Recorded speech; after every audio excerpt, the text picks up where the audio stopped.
neste tempo salutar, a Quaresma, que nos prepara para a grande festa do povo de Deus, que é a ressurreição.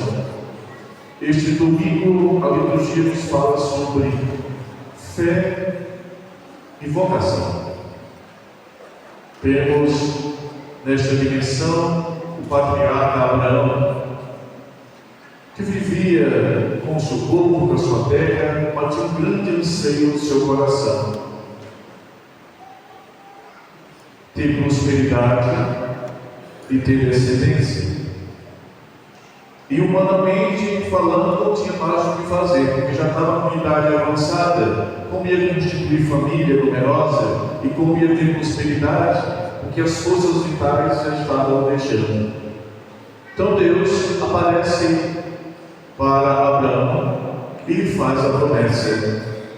E Abraão, à luz da promessa que o Senhor havia lhe feito de convidado para deixar seu povo e sua terra, sua cultura, e fosse para outra terra onde ele teria uma descendência como as estrelas do céu, luminosas como as estrelas do céu, e como as areias das praias do mar.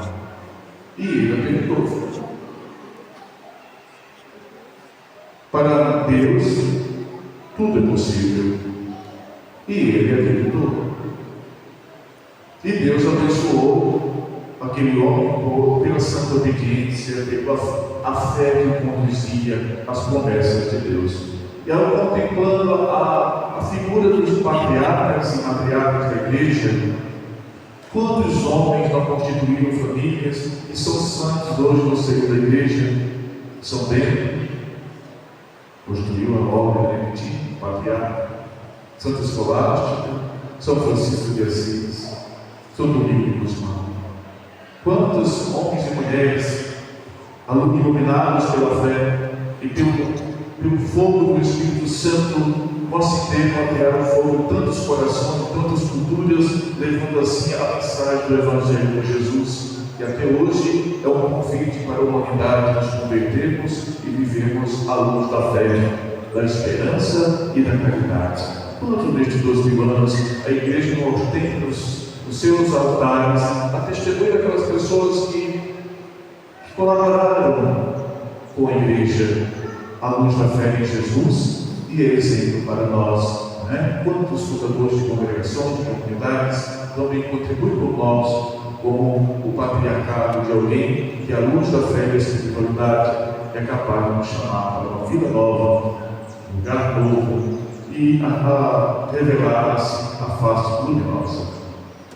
Na carta de São Paulo a Timóteo, São Paulo está preso.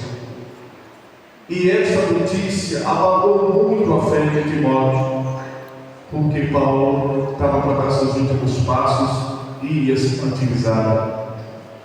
Então, Paulo convida a fortaleza da fé. A fé que conduz os homens até nos últimos passos de sua vida, até no martírio, deve se assistir pela essa força e o dom de Deus. Sofre comigo por causa pelo Evangelho, afirma Paulo. Deus nos salvou e nos chamou a vocação santa, não devido às nossas obras, mas em virtude do Evangelho. Então, também fez brilhar a vida e a mortalidade por meio do Evangelho. Mesmo naquela questão horrivelmente humana se tratando, mas a fé que Paulo apresenta por meio do testemunho e do Evangelho, capaz de exaltar a vida daquele irmão, a doar sua vida por algo que é salutar, a vocação. O Evangelho de Mateus coloca Jesus como novo Moisés. Então Jesus tinha 72 discípulos, e desses 72, que era muito distante, os mais próximos eram 12, e desses 12, 3 eram bem íntimos de Jesus. E nós estamos agora na segunda semana da Quaresma. Com qual desses 3 grupos de discípulos hoje eu me assemelho? Os íntimos de Jesus. Qual desses 3 grupos hoje eu me assemelho? Os 72?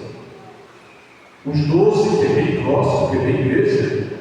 Ou os 3 que só andam com Jesus? Pois é, esses três, que eram mais íntimos de Jesus, eles tinham grande dificuldade de aceitar a cruz. Todas as vezes que Jesus falava da sua paixão, esses discípulos não aceitavam de jeito nenhum, porque para eles partia de ser a glória. O projeto de Deus não tem que passar pela cruz. E a gente sabe que o projeto de Deus, a cruz, ela vai nos santificar, é a obra da nossa salvação. E não só isso, mas Jesus nos pede que quem quiser ser meu discípulo, tome sua cruz e siga. Lugar à parte, esses seus amigos íntimos, e lá no Monte Tabor, mostrou a glória da ressurreição. Então os discípulos tiveram uma grande visão de uma montanha, como esta aqui, onde Deus se revela por meio de Jesus, a palavra e a Eucaristia. No meio daquela visão, os discípulos viram Jesus no centro e Moisés e Elias, que eram os santos do povo. O povo israelita tem uma grande admiração por Moisés, a lei, e por Elias, que é os profetas.